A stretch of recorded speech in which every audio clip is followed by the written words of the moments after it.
Hai, terima kasih sudah klik video ini. Umur itu hanya angka, tapi skill itu permanen. Mungkin itu kata-kata yang cocok buat Garry Kasparov dan Anand ya. Dua legenda catur dunia, dua-duanya mantan juara dunia catur bertarung di ajang terbaru. Mereka bermain 12 babak catur visa random. Catur yang ditemukan oleh mantan juara dunia catur dari Amerika Serikat, Bobby Fischer. Jadi susunan buahnya acak nih teman-teman. Ini adalah hari kedua teman-teman.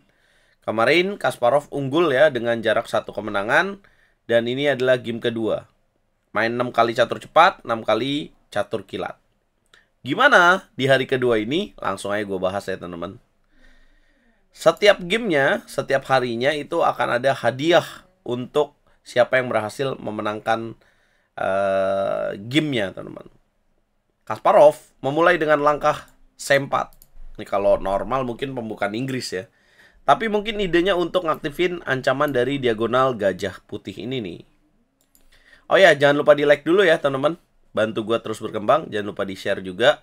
Biar banyak orang yang makin tahu channel RL Chess. Biar banyak orang yang kenal catur ya. Jangan lupa di subscribe juga. Dan jangan lupa jadi langganan di YouTube gua untuk dapetin konten eksklusif mulai dari 30.000. C4 dimainin, hitam mainin langkah C6, putih D4, hitam D5. Dua-duanya punya tujuan mengaktifkan gajahnya. Kalau menurut gua strategi dari hitam main catur 960 mungkin lebih mengikuti apa yang dimainkan oleh putih ya. Jadi kayak copy paste aja. Putih makan pion D5, dimakan balik, putih bishop D3, hitam bishop C7. Putih kuda F3, hitam mainin langkah E6, putih bishop B4, ancam kuda. Hitam kuda ke petak G6, putih mainin langkah E3, mencegah kuda F4. Hitam keluarin kuda lagi ke petak E7. Putih juga mengikuti, mengeluarkan kuda ke petak D2, dan hitam mainkan kuda ke petak C6, ancam bishop. Bishop mundur ke petak A3. Dan hitam mainkan langkah yang kurang tepat, bishop D6. Nah, kenapa? Karena pertukaran ini justru menguntungkan buat putih, teman-teman. Harusnya di sini hitam lebih menarik mainkan langkah E5.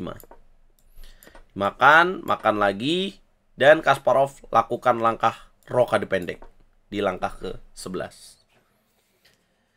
Hitam memilih opposite castle. Dia lebih pilih rokade panjang. Siapa yang lebih untung dari posisi ini? Kita tahu Kasparov gaya bermainnya menolak untuk remis ya. Dan tipikal pemain catur yang suka menang dan kalah. Langkah ke-12, Kasparov mainkan langkah H4, hitam langkah F6. Kemudian Kasparov mengaktifin queen ke petak H2, ancaman diagonal. Hitam kuda G ke petak E7. Kemudian putih benteng F ke petak C1, hitam geser raja, taktis. Putih mainin langkah E4. Sebenarnya bukan langkah yang tepat nih, lebih tepat lagi seharusnya A3, B4 gitu ya. E4 buat bongkar. Hitam pilih raja ke petak A8. Oke lah, langkah yang normal ya, menghindari pin dari sini. Putih dorong E5, hitam mundurin benteng.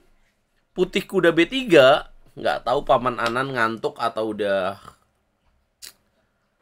nggak bisa nahan nervousnya lagi ya. Mungkin inilah bahayanya kalau kita nervous menguasai diri kita ya. Paman Anand malah mainin langkah benteng C7. Brilian merah. Kenapa itu guys kira-kira? Tepat banget. Pion makan pion F6, terjadi dua ancaman dong. Di mana benteng petak C7 dalam posisi tidak terjaga. Udah gini doang, 18 langkah nyerah teman-teman. Jadi salah satu partai yang nggak bisa dibohongin ya. Umur juga berpengaruh mungkin di sini. Kalau kita mau bahas nih, seharusnya pada kuda B3 memang unggul buat putih ya. Karena putih ya ini nih, dengan hilangnya dark bishop dari hitam ya, kita bisa lihat nih petak gelapnya dikuasai oleh putih. Mungkin lebih bagus di sini gajah H5 ya, walaupun putih di sini berencana untuk kuda C5, tapi gajah F3 ini akan jadi menarik karena hitam bisa dapetin pion di petak D4. Dan putih mungkin nggak akan mainin langkah kuda C5 ya, karena terlalu riskan. Mungkin kuda mundur dulu dan akan dilanjutin dengan kuda F5. Faktor apa sih yang bisa membuat seseorang yang levelnya udah tinggi kemudian bisa terjadi blunder? Yaitu faktor manusiawi sih teman-teman. Even sekelas Magnus pun bisa melakukan kesalahan yang bukan berada pada levelnya. Makanya tips dari RL Chess mungkin ya, sama-sama belajar juga nih teman-teman. Kalau gue pelajari sih, kalau lu pengen berada di top level terus, lu harus menjaga itu. Jadi gimana caranya lu harus konsentrasi ketika bertanding.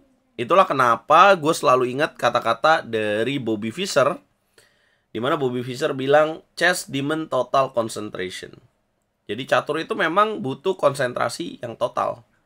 Dan once kita nggak konsentrasi, jadinya seperti ini. Coba lu inget-inget lagi. Coba lu cek lagi. Lu selama ini main catur udah bener-bener total 100% mengarahkan energi lu di papan catur atau belum? Nah, apalagi buat pecatur junior nih. Kalian pasti seringnya tengok-tengok ya. Nah, coba mulai sekarang kalian bisa melihat contoh kasus ini dan kalian bisa lebih berkonsentrasi di dalam catur. Tuangkan semua energi kalian untuk bisa menang dalam permainan catur ini. Kadang skill kita udah hebat, tapi ternyata kita kurang konsentrasi. Atau mungkin bisa jadi Anan di sini karena usianya udah nggak lagi muda ya, udah ya lumayan lah teman-teman ya. Fisiknya juga nggak lagi fit. Bisa jadi ini pengaruh kenapa dia melakukan langkah blunder seperti ini.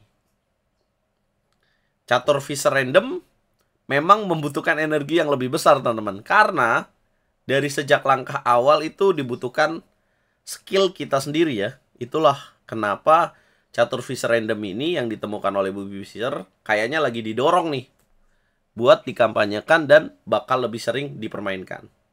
Bahkan ada loh juara dunianya.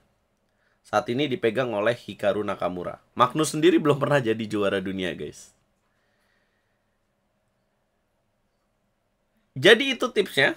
Semoga tips ini bermanfaat. Dan ya makanya kalau gue lagi live streaming kok bisa kalah bang. Saya nggak nyangka abang bisa kalah. Ya Anan aja bisa kayak gini guys. Dan itu manusiawi. Yang nggak pernah salah itu engine ya teman-teman. Kayak gitu teman-teman. Jangan lupa bantu video ini berkembang dengan cara like, share, komen, dan subscribe. Lu mau jago main catur? Jangan lupa gabung ke RL Chess Academy. Dan jangan lupa check out merchandise limited edition dari RL Chess. Gue tunggu kalian gabung ke kelas gue guys.